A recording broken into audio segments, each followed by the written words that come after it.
Crash site पर जब प्रधानमंत्री नरेंद्र मोदी पहुंचे तो ये क्रैश साइट का वो वाला हिस्सा है जहां पर प्लेन का आगे का हिस्सा यानी कि कॉकपिट का हिस्सा गिरा था।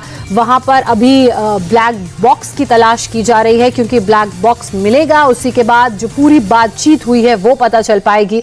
और जैसा कि जानकारी भी मिल रही है कि जैसे ही पायलट ने ये सेंस किया कि कुछ ठीक नहीं है, पायलट की तरफ से ATC यानी कि एयर ट्रैफिक कंट्रोल को मेडे की कॉल दी गई। और मेडे का मतलब होता है कि बड़े लेवल की इमरजेंसी है, हालात नॉर्मल नहीं है। मेडे एक ऐसा कॉल कोड है जिसे बहुत ही अर्जेंट परिस्थितियों में इस्तेमाल किया जाता है। और जब पायलट की तरफ से मेडे की कॉल दी गई और ATC उसका जवाब देती, तब तक इस विमान ने, इस ड्रीम लाइनर 787 ने डिसेंड करना, नीचे की तरफ गिरना शुरू कर दिया। और नोज से वो नीचे की तरफ गिरा विमान के, यानी कि जो ऊपर का हिस्सा है, जो ऊपर को फ्लाई करता है, वो हिस्सा एकदम से नीचे की तरफ टिल्ट हुआ और वो डिसेंड होना शुरू हुआ। और उसके बाद डिसेंड के प्रोसेस में जैसे ही ये विमान उस बिल्डिंग से टकराया जो हॉस्टल बताया जा रहा है मेडिकल स्टूडेंट्स का, डॉक्टर्स का, उससे टकराया तो एक बड़ा धमाका हुआ।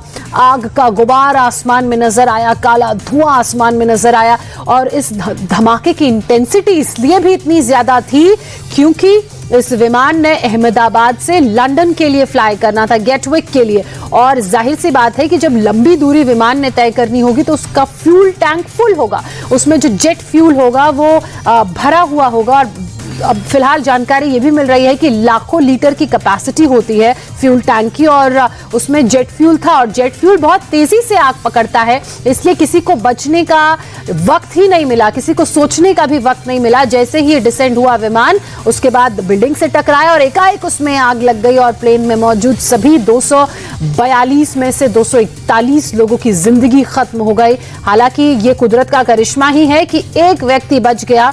और उस व्यक्ति से जब पूछा गया तो उसने कहा कि वो बेहोश था।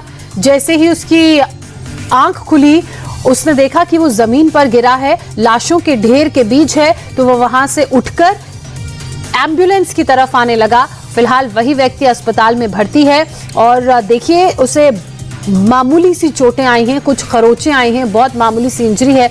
लेकिन प्लेन में जो बाकी 241 लोग सवार थे, जिसमें 2 पायलट, 10 क्रू मेंबर्स और लगभग 230 यात्री, उनमें से कोई नहीं बचा। और यही कारण है कि पूरा देश गमगीन है। ये जो हादसा हुआ उसके बाद से हर कोई दुखी है। परिवार वालों का दुख अलग है। परिवार के जो सदस्य हैं, उन लोगों के जो इस प्लेन में सवार थे, वो अब अहमदाबाद पहुंच रहे हैं। उनके लिए अलग से एक वेटिंग एरिया बनाया गया है जहां पर वो अपने DNA सैंपलिंग्स के लिए फॉर्म दे रहे हैं ताकि पहचान हो सके उनके परिजनों की। और इस प्रोसेस को बहुत जल्दी इनिशिएट किया गया है। जनरली 48 से ज्यादा घंटे लगते हैं DNA सैंपल्स की, DNA टेस्ट की रिपोर्ट्स आने में। लेकिन चूंकि बहुत सारे जो यात्री हैं वो इंटरनेशनल हैं, कुछ पोर्चुगीज थे, कुछ ब्रिटिश नागरिक थे, तो उनके पार्थिव शरीर को भी उनके घरों तक भेजा जाएगा। और इसीलिए इस प्रोसेस को बहुत जल्दी इनिशिएट किया जा रहा है। 24 घंटे के अंदर रिपोर्ट आने की बात कही गई है और उसी के बाद पहचान करने के बाद जो शरीर के हिस्से हैं जो इस वक्त अधजली हालत में हैं, उन्हें घर वालों को दिया जाएगा।